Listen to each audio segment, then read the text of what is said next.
Vous étudiez le français depuis des mois, peut-être même depuis des années, mais au moment où quelqu'un vous parle en français, votre esprit devient complètement vide. Pourquoi est-ce que cela continue à arriver?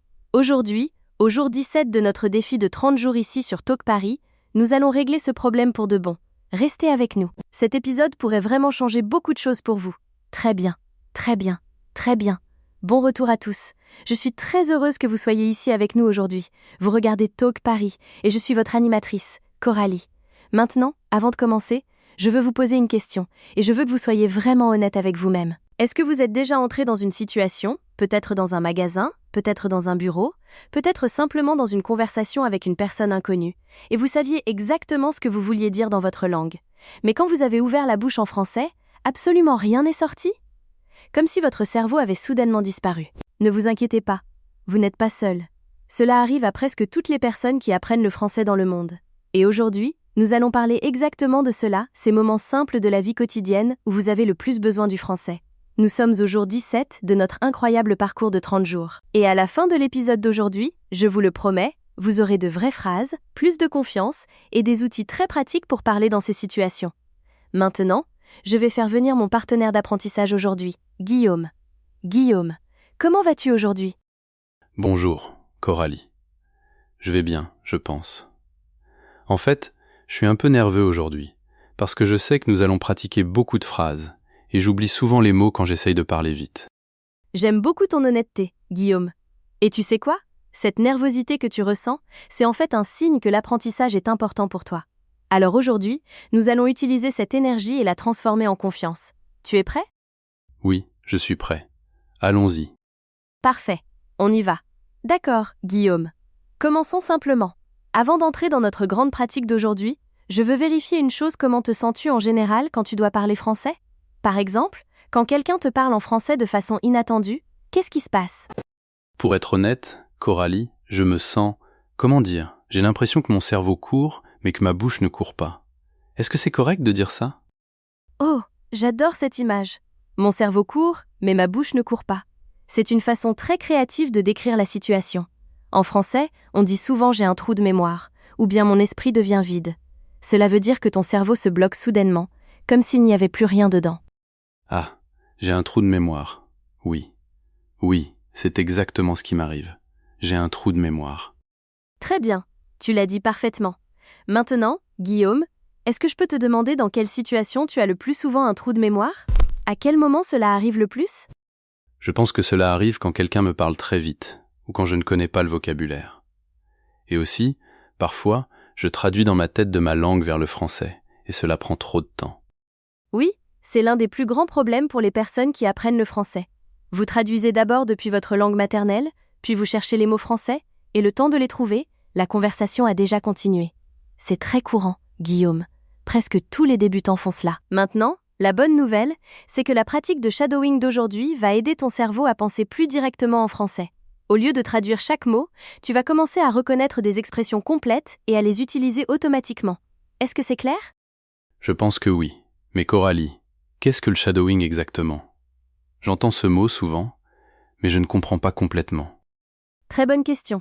Le shadowing, cela veut dire que tu écoutes une phrase et que tu la répètes immédiatement. Comme une ombre suit une personne, tu suis la personne qui parle français. Tu copies le rythme, la vitesse, la prononciation, l'émotion, tout. Cela entraîne ta bouche et ton cerveau à travailler ensemble. D'accord? Oh, donc c'est comme copier le son. Exactement. Tu copies le son, l'émotion, la vitesse, le rythme, tout. Et plus tu fais cela, plus ton français devient naturel. Tu es prêt à essayer? Oui, je veux essayer. Merveilleux. Faisons d'abord une petite conversation d'échauffement. Guillaume, imagine que tu rencontres quelqu'un de nouveau aujourd'hui, une personne inconnue dans un café. Quelle est la première chose que tu dirais? Je dirais bonjour, quel est votre nom? C'est un bon début, mais tu sais, en français naturel, quand on rencontre quelqu'un dans un café, on dit souvent quelque chose de plus détendu et plus amical. Par exemple, on peut dire salut, ça va? Ou bien bonjour, enchanté. On peut aussi dire moi, c'est Guillaume, et vous? C'est simple, chaleureux et naturel. Quel est votre nom? Est correct, mais cela peut sonner un peu formel, comme dans un entretien. Est-ce que tu comprends? Ah, je vois. Donc, quel est votre nom? C'est trop sérieux dans une situation détendue. Oui, exactement. Dans une situation décontractée, Tu peux dire moi, c'est Guillaume, au fait. Et vous, c'est plus doux et plus amical. Essaye de le dire. D'accord. Moi, c'est Guillaume, au fait. Et vous? Parfait.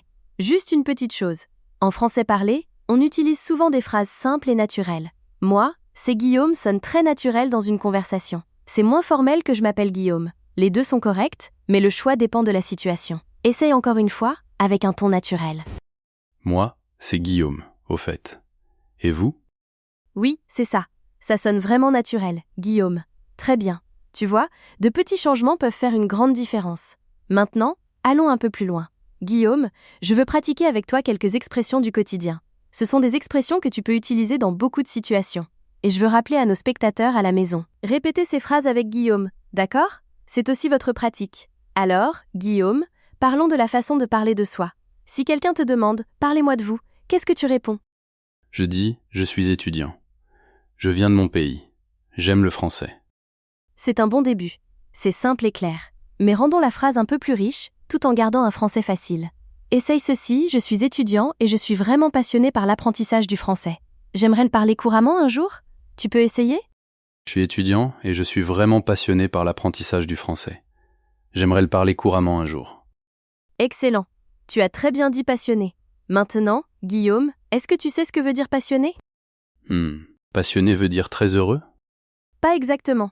Bonne tentative quand même. Passionné veut dire que tu as un sentiment très fort ou un grand amour pour quelque chose. Donc, si tu es passionné par le français, cela veut dire que le français n'est pas seulement une matière que tu étudies. C'est quelque chose que tu aimes vraiment et qui compte pour toi. C'est comme un feu à l'intérieur de toi. Oh, un feu à l'intérieur. D'accord, je comprends. Passionné veut dire un sentiment fort d'amour pour quelque chose. Parfait. Et tu sais, utiliser des mots comme passionné rend ton français plus riche. Mais le mot reste facile à comprendre. Chers spectateurs, souvenez-vous de ce mot passionné. Maintenant, Guillaume, qu'est-ce qui te passionne à part le français? Je suis passionné par la musique et aussi par la cuisine. J'aime cuisiner pour ma famille. C'est merveilleux. La cuisine est une compétence vraiment universelle. Et c'est parfait pour notre prochaine partie, parce que les situations de la vie réelle d'aujourd'hui vont être très pratiques. Mais d'abord, laisse-moi te demander une chose, Guillaume. Quelle est une phrase que tu aimerais pouvoir dire avec confiance en français? Juste une phrase. Je veux dire avec confiance, je comprends le français, mais j'ai besoin de plus de pratique pour parler. Oh, c'est une excellente phrase à vouloir dire. Je vais juste la corriger légèrement pour la rendre plus naturelle. Au lieu de dire j'ai besoin de plus de pratique pour parler, on peut dire j'ai besoin de pratiquer davantage à l'oral. Donc, la phrase complète est je comprends le français, mais j'ai besoin de pratiquer davantage à l'oral. Ah oui, je comprends le français, mais j'ai besoin de pratiquer davantage à l'oral. Magnifique. Et Guillaume, tu sais quoi? Cette phrase décrit des millions de personnes qui apprennent le français dans le monde, y compris beaucoup de nos spectateurs qui regardent en ce moment. Et c'est exactement pour cela que nous sommes ici pour créer un pont entre comprendre le français et parler le français. Maintenant, je vais vous donner quelques autres expressions naturelles de conversation. Guillaume, répète après moi, d'accord? Vous pouvez répéter, s'il vous plaît? Vous pouvez répéter, s'il vous plaît? Vous pouvez répéter, s'il vous plaît? Vous pouvez répéter, s'il vous plaît? Je ne suis pas sûre de comprendre. Vous pourriez m'expliquer, s'il vous plaît? Je ne suis pas sûr de comprendre. Vous pourriez m'expliquer, s'il vous plaît? Désolé, j'apprends encore le français. Désolé, j'apprends encore le français. Vous pourriez parler un peu plus lentement, s'il vous plaît? Vous pourriez parler un peu plus lentement, s'il vous plaît? Ces 4 phrases, c'est de l'or. Tout le monde. Ce sont les phrases qui enlèvent la gêne et le blocage. Si vous pouvez dire ces 4 phrases, vous pouvez survivre à presque n'importe quelle conversation en français, parce que vous communiquez. Vous ne vous fermez pas. Vous ne restez pas silencieux. Vous demandez de l'aide poliment. Guillaume, comment te sens-tu maintenant? Je me sens un peu plus confiant. En fait, ces phrases sont très utiles. Je n'avais jamais pensé à dire « vous pourriez parler un peu plus lentement, s'il vous plaît ?» Je souriais simplement et je hochais la tête, même quand je ne comprenais pas. Oh non, Guillaume. Le fameux sourire avec le hochement de tête. Toutes les personnes qui apprennent le français connaissent cela. Mais maintenant, tu n'as plus besoin de faire seulement ça. Maintenant, tu as les mots. Très bien, tout le monde. Maintenant, nous allons passer à nos 2 jeux de rôle en situation réelle pour aujourd'hui. C'est l'une de mes parties préférées, parce que c'est là que le vrai apprentissage arrive. Situation numéro 1, vous êtes chez le médecin ou dans une clinique. Vous ne vous sentez pas bien et vous devez expliquer vos symptômes au médecin. C'est une situation où beaucoup de personnes se sentent encore plus nerveuses, parce que la santé, c'est sérieux, n'est-ce pas? Et vous devez communiquer clairement. Guillaume, est-ce que tu es déjà allé chez un médecin et tu as essayé d'expliquer quelque chose en français? En fait, oui. Une fois, je suis allé dans une clinique dans une autre ville, et le médecin parlait seulement français. Moi, comment dire, je paniquais. Je ne connaissais pas les mots pour parler de la douleur. J'ai juste dit « douleur ici » et j'ai montré mon ventre. Oh non, Guillaume, douleur ici. C'est tellement réaliste. Et honnêtement, les médecins peuvent comprendre quand on montre avec le doigt. Mais imagine à quel point ce serait mieux si tu pouvais le décrire correctement. D'accord, pratiquons cela ensemble. Je vais jouer le rôle du médecin, et toi, tu vas jouer le rôle du patient. Bonjour, entrez, je vous en prie, et asseyez-vous. Alors, qu'est-ce qui vous amène aujourd'hui? Bonjour docteur. Je ne me sens pas très bien depuis hier. Je vois. Pouvez-vous m'en dire un peu plus sur ce qui vous gêne? Oui, j'ai mal au ventre et je me sens aussi très fatigué. Et j'ai un peu le corps chaud. Bon effort, Guillaume. Mais le corps chaud, ce n'est pas naturel en français dans cette situation. Quand la température du corps est élevée, on dit « j'ai de la fièvre » ou « je me sens fiévreux ». Donc, au lieu de dire « j'ai le corps chaud », tu peux dire « j'ai aussi un peu de fièvre ». Essaie. Oh non, le corps chaud, ce n'est pas correct. D'accord. J'ai aussi un peu de fièvre. Parfait. Beaucoup mieux. Continuons. D'accord? Et quand ces symptômes ont-ils commencé? Les symptômes commencent hier matin. Attends. Comment est-ce que je dis cela correctement? Très bonne remarque, Guillaume. Pour parler du passé, on dit « ont commencé ». Donc, la phrase correcte est « les symptômes ont commencé hier matin ». Essaie. Les symptômes ont commencé hier matin. Excellent. Maintenant, revenons au jeu de rôle. Est-ce que la douleur est constante ou est-ce qu'elle va et vient? Elle est toujours là. Je pense qu'elle est constante. Bien. Et sur une échelle de 1 à 10, à quel point la douleur est-elle forte? Je pense que c'est peut-être 7. C'est assez douloureux, mais je peux encore en train de marcher. Je veux dire, je peux encore marcher. Oh, très bonne autocorrection, Guillaume. Tu as repéré ta propre erreur. Je peux encore en train de marcher est devenu je peux encore marcher. Après je peux, on utilise l'infinitif marcher, parler, manger, comprendre. Cela montre un vrai progrès. Oui, je m'en souviens maintenant. Après, je peux. On utilise l'infinitif. Merci, Coralie. Avez-vous pris des médicaments? Oui. J'ai pris un comprimé contre la douleur, mais cela ne m'a pas beaucoup aidé. D'accord. Avez-vous des allergies à certains médicaments? Qu'est-ce que cela veut dire? Allergie. Une allergie, c'est quand un médicament ou un aliment provoque une mauvaise réaction dans ton corps. Par exemple, certaines personnes ne peuvent pas prendre certains antibiotiques parce que cela les rend malades. Donc, le médecin demande « Est-ce que certains médicaments provoquent une mauvaise réaction chez vous ?» La réponse peut être non, je n'ai pas d'allergie. Ou bien, oui, je suis allergique à la pénicilline, par exemple. Ah, je comprends. Donc, je dirais non, je n'ai pas d'allergie. Parfait. Je vais vous prescrire des médicaments. Prenez un comprimé 2 fois par jour avec de la nourriture et assurez-vous de boire beaucoup d'eau et de vous reposer. Merci, docteur. Désolé, vous pouvez répéter? Que veut dire prescrire? Guillaume, regarde ça. Tu as utilisé l'une de nos phrases de tout à l'heure, vous pouvez répéter? C'était parfait. Et prescrire signifie que le médecin écrit une ordonnance pour que tu puisses obtenir un médicament à la pharmacie. Très bonne réaction, Guillaume. C'était naturel et poli. Oh, j'ai utilisé la phrase. Je ne l'avais même pas prévue. Excellent travail, Guillaume. Maintenant, je vais mettre en avant les phrases indispensables de cette situation. Tout le monde, notez-les ou sauvegardez cette vidéo. Je ne me sens pas très bien. Je ne me sens pas très bien.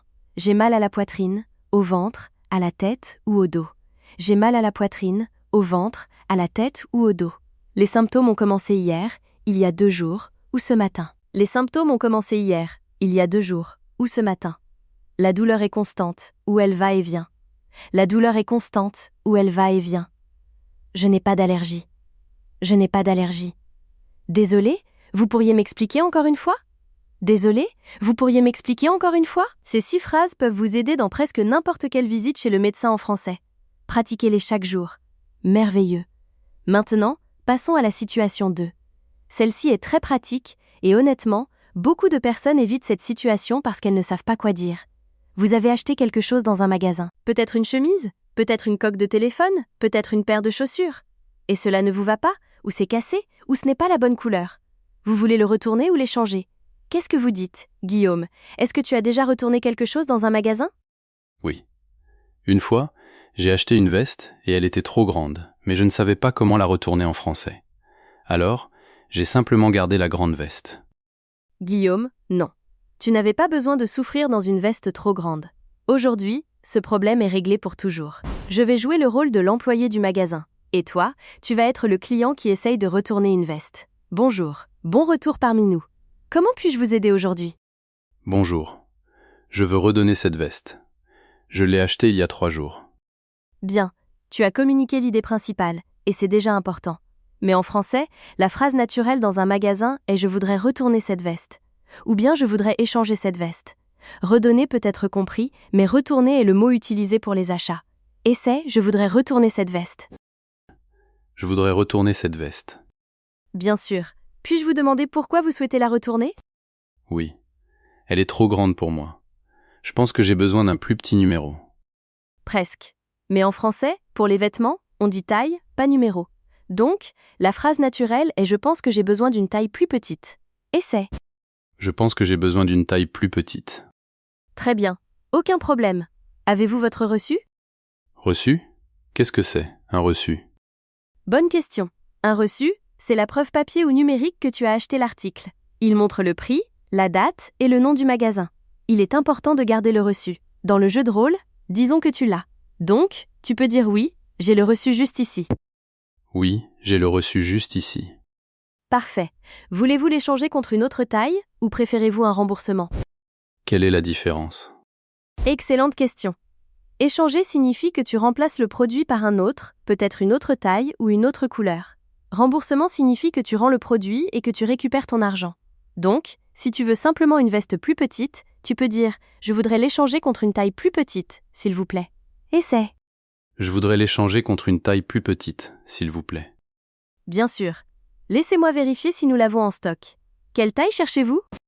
Je cherche taille moyenne, je pense. Presque. Naturellement, en français, on dit « je cherche une taille M » ou plus simplement « je cherche du M ». C'est un petit changement, mais cela sonne beaucoup plus naturel dans un magasin. Très bon travail quand même. Tu communiques clairement. Je cherche du M, s'il vous plaît. Très bien. Voilà. Voulez-vous l'essayer? Oui, s'il vous plaît. Où est la salle pour essayer les vêtements? Bonne tentative. En français, on dit la cabine d'essayage. Donc, la phrase naturelle est « où est la cabine d'essayage, s'il vous plaît ?» Où est la cabine d'essayage, s'il vous plaît? Elle est au fond, sur votre gauche. Prenez votre temps. Merci beaucoup. Vous m'aidez beaucoup. Avec plaisir. Dites-moi si vous avez besoin d'autre chose. Retour à la normale. Guillaume, c'était beaucoup mieux que de garder une veste trop grande à la maison. Oui, beaucoup mieux. Maintenant, je peux retourner une veste sans paniquer. Exactement. Maintenant, je vais donner à tout le monde les phrases indispensables pour retourner ou échanger quelque chose dans un magasin. Je voudrais retourner ou échanger ceci, s'il vous plaît. Je voudrais retourner ou échanger ceci, s'il vous plaît. Ça ne me va pas, ou ce n'est pas la bonne taille, ou c'est abîmé. Ça ne me va pas, ou ce n'est pas la bonne taille, ou c'est abîmé. J'ai le reçu juste ici. J'ai le reçu juste ici. Je voudrais un remboursement, s'il vous plaît. Je voudrais un remboursement, s'il vous plaît. Je voudrais l'échanger contre une autre taille. Je voudrais l'échanger contre une autre taille. Où est la cabine d'essayage, s'il vous plaît? Où est la cabine d'essayage, s'il vous plaît? Merci. Vous m'avez beaucoup aidé. Merci. Vous m'avez beaucoup aidé. Gardez ces phrases en tête. C'est du vrai français du quotidien que vous allez utiliser. D'accord, tout le monde. Maintenant, c'est le moment de notre section préférée. Écoutez et répétez. C'est une vraie pratique de shadowing. Guillaume, tu répètes aussi, d'accord? Et vous, à la maison, dites ces phrases à voix haute, pas seulement dans votre tête. À voix haute. C'est comme ça que cela fonctionne. Prêt? Allons-y. Phrase numéro 1. Je voudrais retourner cet article, s'il vous plaît. Je voudrais retourner cet article, s'il vous plaît. Bien. Encore une fois, un peu plus naturel. Je voudrais retourner cet article, s'il vous plaît. Je voudrais retourner cet article, s'il vous plaît. Très bien. Phrase numéro 2. Je ne me sens pas bien. J'ai de la fièvre et mal à la tête. Je ne me sens pas bien. J'ai de la fièvre et mal à la tête. Presque. Fais attention à l'expression avoir mal à la tête. C'est une expression très utile. On ne dit pas normalement « j'ai une douleur dans ma tête » dans une conversation simple. On dit « j'ai mal à la tête ». Écoute, j'ai mal à la tête. Essaye encore. Je ne me sens pas bien. J'ai mal à la tête. Oui, parfait. C'est naturel et clair. Phrase numéro 3. Vous pourriez parler un peu plus lentement, s'il vous plaît? J'apprends encore le français. Vous pourriez parler un peu plus lentement, s'il vous plaît? J'apprends encore le français. Excellent. Très naturel. Très poli. Phrase numéro 4. Les symptômes ont commencé il y a 2 jours et ils empirent. Les symptômes ont commencé il y a 2 jours et ils empirent. Très bien. Le mot empire veut dire que cela devient pire. Maintenant, dis-le avec plus de confiance. Les symptômes ont commencé il y a 2 jours et ils empirent. Phrase numéro 5. Je voudrais l'échanger contre une autre taille, s'il vous plaît. Je voudrais l'échanger contre une autre taille, s'il vous plaît. Très fluide. Guillaume. Phrase numéro 6. Merci beaucoup. Vous m'avez vraiment beaucoup aidé. Merci beaucoup. Vous m'avez vraiment beaucoup aidé. Avec le sourire. Parfait. Et cette phrase, tout le monde, vous m'avez vraiment beaucoup aidé, vous pouvez l'utiliser partout. Dans les magasins, chez le médecin, à l'hôtel, dans un bureau, partout. Les gens aiment entendre cela. Merveilleux. Maintenant, regardons le vocabulaire important de l'épisode d'aujourd'hui. Guillaume, je vais dire un mot, et tu vas essayer de deviner le sens d'abord, d'accord? D'accord. Je vais faire de mon mieux. Mot numéro 1. Symptôme. Guillaume, qu'est-ce que tu penses que symptôme veut dire? Symptôme. C'est comme un médicament? Pas tout à fait. Un symptôme, c'est un signe que ton corps te donne quand quelque chose ne va pas. Par exemple, un mal de tête, de la fièvre, une toux ou une douleur au ventre. Tout cela, ce sont des symptômes. Ils te disent que ton corps a un problème. Donc, les symptômes viennent avant le médicament. Oh, donc un symptôme, c'est comme un signal du corps. Comme « Eh, quelque chose ne va pas ». Exactement. C'est une très bonne façon de t'en souvenir. Mot numéro 2 reçu. Reçu. Je pense que je connais ce mot maintenant. C'est le papier qui montre ce que vous avez acheté et combien vous avez payé, n'est-ce pas? Oui, exactement. Un reçu est une preuve d'achat. Il peut être sur papier ou sur votre téléphone. Il montre ce que vous avez acheté, le prix, la date et parfois le nom du magasin. En français, on dit reçu. C'est un petit mot, mais il est très utile dans les magasins. Oh, reçu. D'accord. C'est utile, surtout si je veux retourner quelque chose. Exactement. Mot numéro 3, remboursement. Guillaume, qu'est-ce que tu penses que remboursement veut dire? Remboursement. C'est quand on achète quelque chose, encore une fois?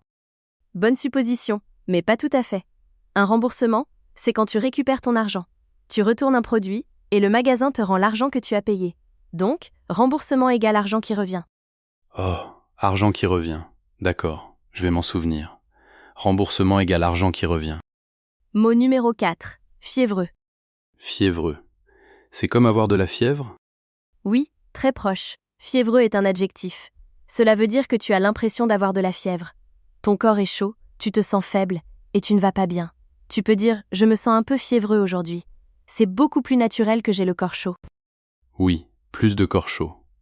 Maintenant, je vais dire je me sens fiévreux. Très bien. Mot numéro 5, échanger. Échanger. Je connais celui-là. Échanger veut dire donner une chose et recevoir une autre chose, n'est-ce pas? Exactement. Échanger signifie donner une chose et recevoir une autre chose en retour. Tu peux échanger un produit, échanger des idées, échanger des numéros de téléphone. C'est un mot très utile dans beaucoup de situations. Échanger. J'aime ce mot. Il est vraiment utile. Et notre dernier mot, mot numéro 6, ordonnance. Ordonnance. Est-ce que c'est lié au verbe prescrire? Très bonne connexion, Guillaume. Oui. Quand un médecin prescrit un médicament, il écrit une ordonnance. C'est le document officiel qui dit à la pharmacie quel médicament te donner, quelle quantité prendre et à quelle fréquence. Tu prends l'ordonnance, tu vas à la pharmacie et la pharmacie te donne le médicament.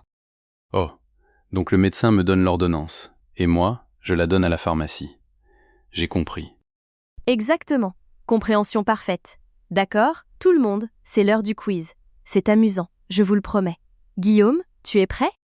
Je suis prêt, mais je suis aussi un peu inquiet. Ne t'inquiète pas.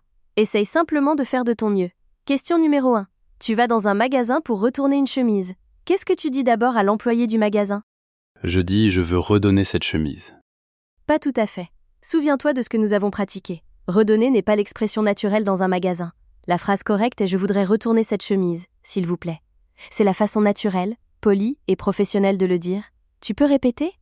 Je voudrais retourner cette chemise, s'il vous plaît. Parfait. Souviens-toi, dans les magasins, utilise retourner, pas redonner. Question numéro 2. Le médecin te demande quels sont tes symptômes. Tu as mal à la tête et mal à la gorge. Qu'est-ce que tu dis? Je dis j'ai mal à la tête et ma gorge est douloureuse. Ce n'est pas mauvais du tout. C'est très compréhensible. Mais la façon la plus naturelle et la plus simple est « j'ai mal à la tête et mal à la gorge ». C'est court, clair et direct. La structure est « j'ai mal à une partie du corps ». Essaye la phrase complète. J'ai mal à la tête et mal à la gorge. Magnifique, clair, direct et naturel. Les médecins te comprendront parfaitement. D'accord, question numéro 3, la dernière. Celle-ci est un peu plus difficile. Quelle est la différence entre un remboursement et un échange? Je pense qu'un échange, c'est quand on récupère son argent. Et un remboursement, c'est quand on remplace le produit. Tu les as inversés, et c'est très courant. Ne t'inquiète pas. Laisse-moi te rappeler. Un remboursement, c'est quand tu récupères ton argent. Un échange, c'est quand tu remplaces le produit par un autre. Donc, l'argent revient égal remboursement. Le produit est remplacé, égal échange. Peux-tu m'expliquer la différence maintenant? D'accord. Un remboursement, c'est quand on récupère son argent. Un échange, c'est quand on remplace le produit par un autre. Guillaume, c'était absolument parfait. Tu peux t'applaudir. Merci. Là, je crois que je comprends vraiment la différence. Très bien, nous sommes presque à la fin de l'épisode d'aujourd'hui.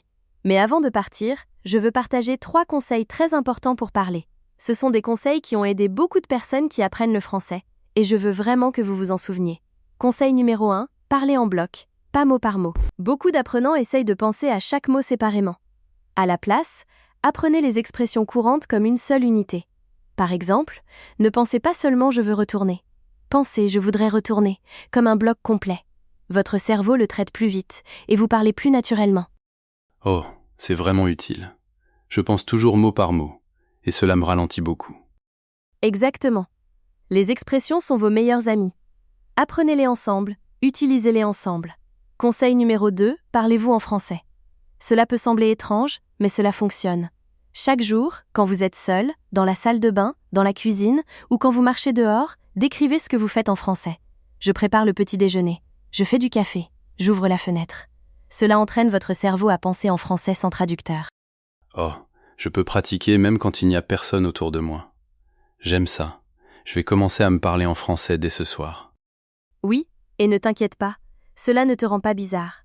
Cela te rend plus fluide. Conseil numéro 3, faites des erreurs volontairement, à voix haute. C'est mon conseil préféré. La plupart des apprenants ont peur de parler, parce qu'ils ont peur de faire des erreurs. Mais voici la vérité, les erreurs sont la façon dont votre cerveau apprend. Chaque erreur que vous faites, puis que vous corrigez, devient une mémoire plus forte. Alors, demain, essayez d'utiliser 3 nouvelles expressions dans de vraies conversations ou dans des conversations imaginaires. Même si vous vous trompez, dites-les à voix haute. Corrigez-vous. Essayez encore.